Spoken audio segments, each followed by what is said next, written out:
മാധ്യമങ്ങൾ കമലയെ വിശ്വസിച്ചു, കമല മാധ്യമങ്ങളെയും. അമേരിക്ക രണ്ടിനെയും വിശ്വസിച്ചില്ല. സൈനികർ മാധ്യമങ്ങളിൽ, ചാനൽ അവതാരകൻ സൈന്യത്തിൽ. സ്വാഗതം, ഇത് മീഡിയ സ്കാൻ.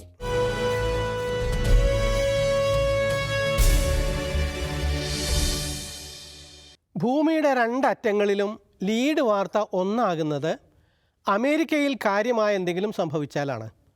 അത്തരം ലോക ദുരന്തങ്ങളിൽ ഒന്നുകൂടി നടന്നു. ട്രംപ് ജയിച്ചു. തെരഞ്ഞെടുപ്പിൽ അമേരിക്കൻ പത്രങ്ങളെക്കാൾ ഉത്സാഹം മലയാള പത്രങ്ങൾക്കാണോ?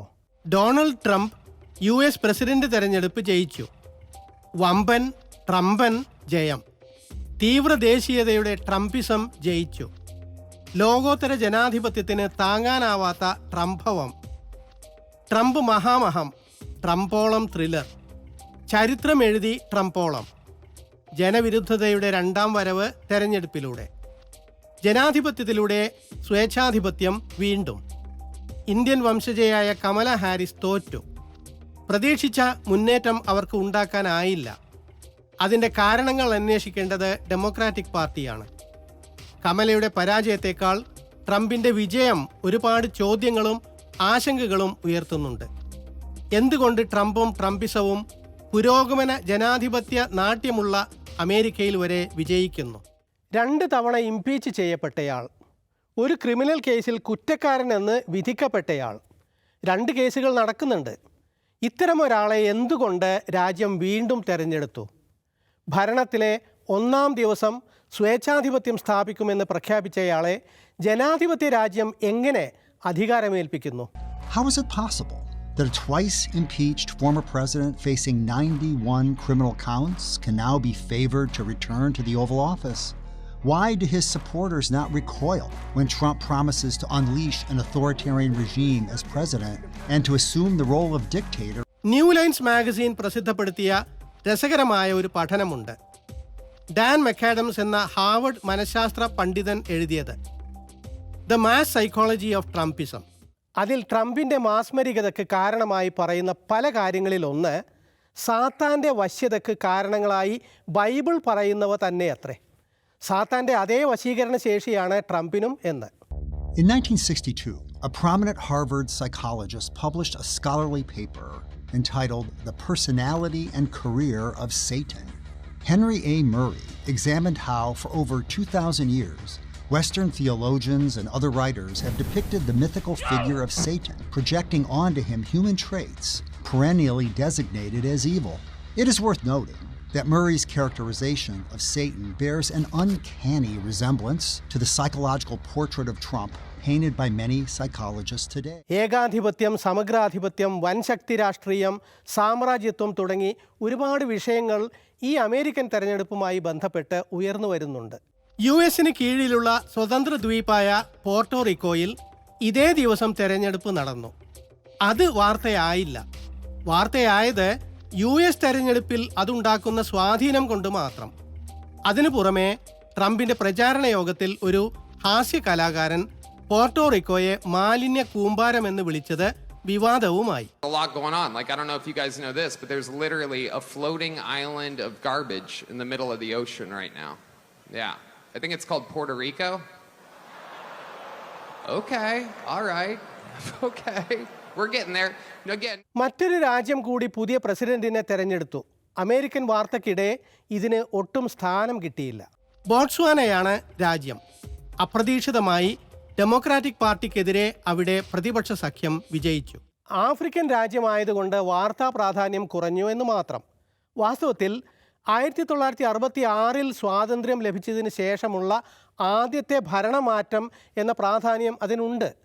ലോകമെങ്ങും സൈനിക താവളമുള്ള സാമ്രാജ്യത്വ ശക്തി ആയതുകൊണ്ടാണോ അമേരിക്കക്ക് മറ്റെല്ലാത്തിനെയും തുടച്ചു നീക്കുന്ന വാർത്താമൂല്യം കൽപ്പിക്കുന്നത്?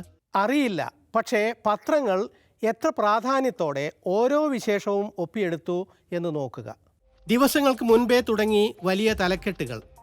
അതും അമേരിക്കയിൽ മാത്രമല്ല, നെതർലൻഡ്സിൽ, ബ്രസീലിൽ, മെക്സിക്കോയിൽ, ബൊളീവിയ, ദക്ഷിണ കൊറിയ, പശ്ചിമേഷ്യ, ഇസ്രായേൽ, അയർലൻഡ്, ഇങ്ങനെ ഒട്ടെല്ലാ രാജ്യങ്ങളിലും അമേരിക്കൻ തെരഞ്ഞെടുപ്പ് ഭൂഗോളത്തിലെ സർവപ്രധാന വിശേഷമായി മാധ്യമങ്ങൾ അവതരിപ്പിച്ചു. ഭൂമിയിലെ പരമപ്രധാനമായ വാർത്ത. ഒരു രാജ്യത്തെ തെരഞ്ഞെടുപ്പ്. ജനഹിതത്തെക്കാൾ ഇലക്ടറൽ കോളേജ് എന്ന സങ്കീർണ സംവിധാനത്തിന് മേൽക്കൈയുള്ള ഒരു പ്രക്രിയ. അതിലൂടെ ഭരണത്തിൽ വരുന്നത് ജനവിരുദ്ധനെന്നും ജനാധിപത്യ വിരുദ്ധനെന്നും പലരും കരുതുന്ന ഒരു വൃദ്ധൻ. ഇന്ത്യയിലും കുത്തിവെക്കപ്പെട്ടു ഇതിൻ്റെ ജ്വരം. കമല ഹാരിസ് തോറ്റാലെന്ത്, പുതിയ വൈസ് പ്രസിഡന്റിൻ്റെ ഭാര്യയ്ക്ക് ഇന്ത്യൻ വേരുകൾ ഉണ്ട് എന്ന് കണ്ടെത്തിയല്ലോ. റിപ്പബ്ലിക്കൻ, ഡെമോക്രാറ്റ് പാർട്ടികൾക്ക് പുറമെ മൂന്നാം പാർട്ടികൾ എന്ന പേരിൽ ചിലർ മത്സരിച്ചിരുന്നു. നല്ല കാഴ്ചപ്പാടുള്ള ജിൽ സ്റ്റെയിൻ ഗ്രീൻ പാർട്ടിയുടെ പ്രസിഡന്റ് സ്ഥാനാർത്ഥിയായി ഉണ്ടായിരുന്നു. വംശഹത്യയെ തുറന്നെതിർത്ത വനിത. എന്നാൽ അമേരിക്കൻ തെരഞ്ഞെടുപ്പ് ജനഹിതത്തെക്കാൾ സംവിധാനങ്ങൾക്കും വ്യവസ്ഥിതിക്കും പ്രാമുഖ്യം കൽപ്പിക്കുന്നു. ഇലക്ടറൽ കോളേജ് സംവിധാനത്തിൽ സ്ഥാപിത താൽപ്പര്യങ്ങളുള്ള കുറ്റവാളിക്ക് പ്രസിഡന്റ് ആകാൻ കഴിയുന്നു. സയനിസ്റ്റ് താൽപ്പര്യങ്ങൾക്കായി അമേരിക്കൻ താൽപ്പര്യങ്ങൾ അടിയറ വയ്ക്കുന്നവർക്കേ ജയിക്കാനാകൂ. മാർപ്പാപ്പ ട്രംപിനെയും കമല ഹാരിസിനെയും ജീവന്റെ ശത്രുക്കളായി വിശേഷിപ്പിച്ചത് വെറുതെയല്ല.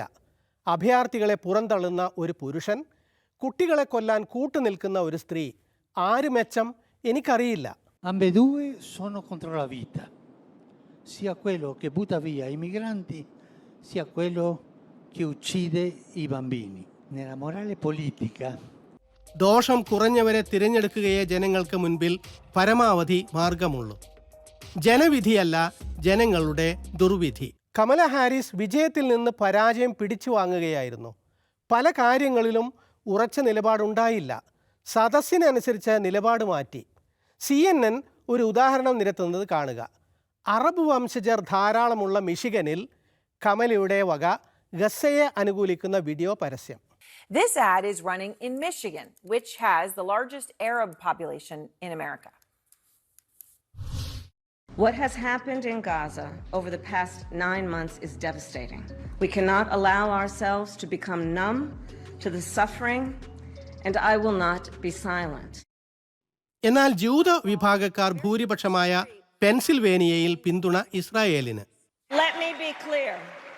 I will always stand up for Israel's right to defend itself, and I will always ensure Israel has the ability to defend itself, because the people of Israel must never again. ഈ ഇരട്ടത്താപ്പ് ഫലം ചെയ്തില്ല. മാത്രമല്ല, Israel നടത്തുന്ന കുരുതി തടയാൻ vice president എന്ന നിലക്ക് ഒന്നും ചെയ്യാത്ത കമലയെ പരമ്പരാഗത ഡെമോക്രാറ്റ് വോട്ടർമാർ കൈയൊഴിഞ്ഞു. പലയിടത്തും പ്രതിഷേധങ്ങൾ ഉയർന്നു. We are fighting for America's future, and we understand the opportunity we have before us to turn the page on the fear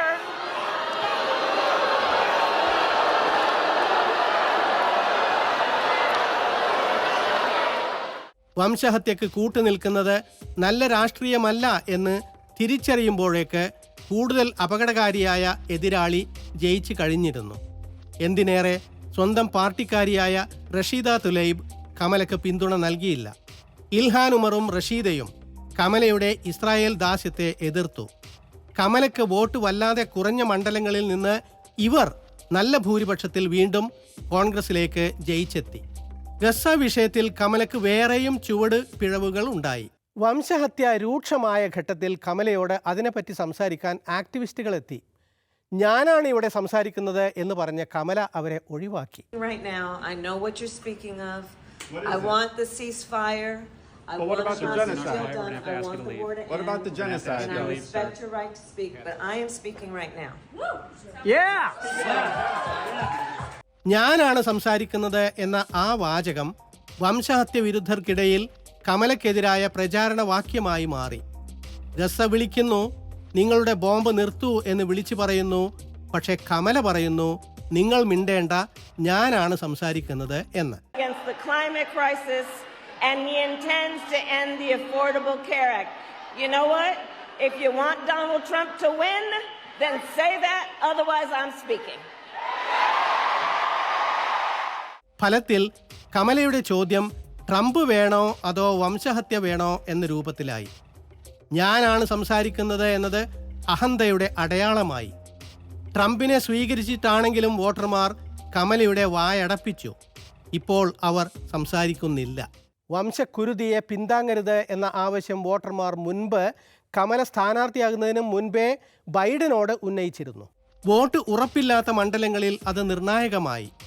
ഒടുവിൽ ഗതികെട്ട് ബൈഡനെ കൈയൊഴിയാൻ തീരുമാനിച്ചിരുന്ന അവർ കമല സ്ഥാനാർത്ഥിയായപ്പോൾ പ്രതീക്ഷ പുലർത്തി. പക്ഷേ വെറും പൊള്ളവാക്കുകൾ മാത്രമാണ് കമലയുടെ കയ്യിലിരിപ്പെന്ന് തിരിച്ചറിഞ്ഞതോടെ അവരെയും കൈയൊഴിഞ്ഞു. ഇത് നിർഭാഗ്യകരമായ രീതിയിൽ ട്രംപിന് നേട്ടമായി.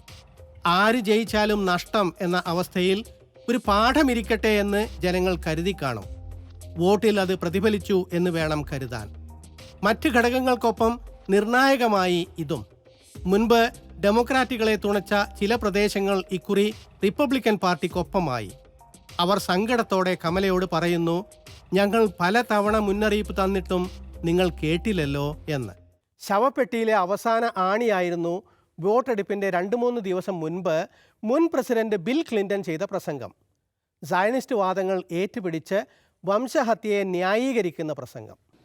It isn't how many we've had to kill, because Hamas makes sure that they're shielded by civilians. They'll force you to kill civilians if you want to defend yourself. ട്രംപിനോളം ദുഷ്ടരാണ് ഇവരും എങ്കിൽ പിന്നെ ആരായാലെന്ത് എന്ന് ജനങ്ങൾ ചിന്തിച്ച് കാണണം. പക്ഷേ ട്രംപ് അപകടകാരിയാണ്. അദ്ദേഹത്തിൻ്റെ ആദ്യത്തെ 100 ദിനങ്ങൾ എത്ര ഭീകരമാകുമെന്ന് ജേർണലിസ്റ്റ് മെഹദി ഹസൻ പ്രവചിച്ചിരുന്നു. തുടക്കം സ്വേച്ഛാധിപത്യം, അതിർത്തി അടക്കൽ, വെടിവെപ്പ്. Trump begins his dictatorship. Yes, dictatorship. Not my words, his. You're not going to be a dictator, are you? I said no, other than day one. We're closing the border and we're drilling. After that, I'm not a dictator. But Trump doesn't stop there with the border closing and the drilling. Our new self-proclaimed dictator ends the constitutional guarantee of birthright citizenship for any baby born in the United States. There are, of course, protests like in 2017, but this time in 2025, in true dictator fashion, Trump invokes the Insurrection Act to put the military on the streets and violently crack down on those protests. He says, can't you just shoot them? Just shoot them in the legs. Okay.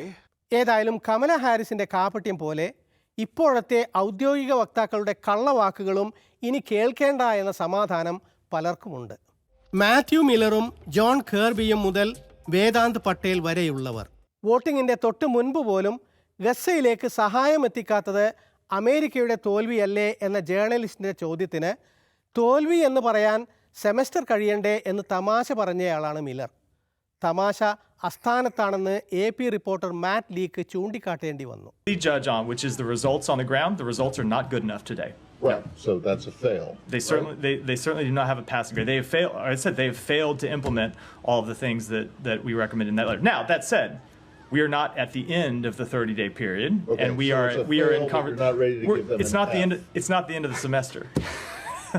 We don't hand out grades in the middle. I suspect that the levity is a little bit inappropriate. No,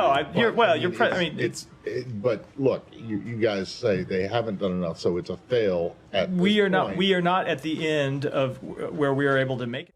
ജനുവരിയിൽ അമേരിക്കക്ക് പഴയ പ്രസിഡന്റിനെ കിട്ടും. ലോകത്തിന് പഴയതിലും വലിയ പ്രശ്നവും കിട്ടും. ഇനി എന്ത്? പ്രശ്നം അമേരിക്കയുടേത് മാത്രമാകില്ല, ലോകത്തിൻ്റേത് മൊത്തമാകും. അതിനിടയ്ക്കും അമേരിക്കൻ ഭരണകൂടത്തിന് ഇന്ത്യയോട് അടുപ്പം എന്ന കെട്ടുകഥ പറഞ്ഞ് രസിക്കാൻ ആളുണ്ടാകും. ട്രംപിൻ്റെ വിജയാഘോഷത്തിൽ റോബർട്ട് കെന്നഡിയെ അഭിവാദ്യം ചെയ്ത ജനക്കൂട്ടം ബോബി എന്ന് വിളിച്ചു. അത് മോദി എന്ന് കേട്ട് ആവേശം കൊണ്ടവരുണ്ടല്ലോ. Robert F. Kennedy Jr. he came in. And he's going to help make America healthy again.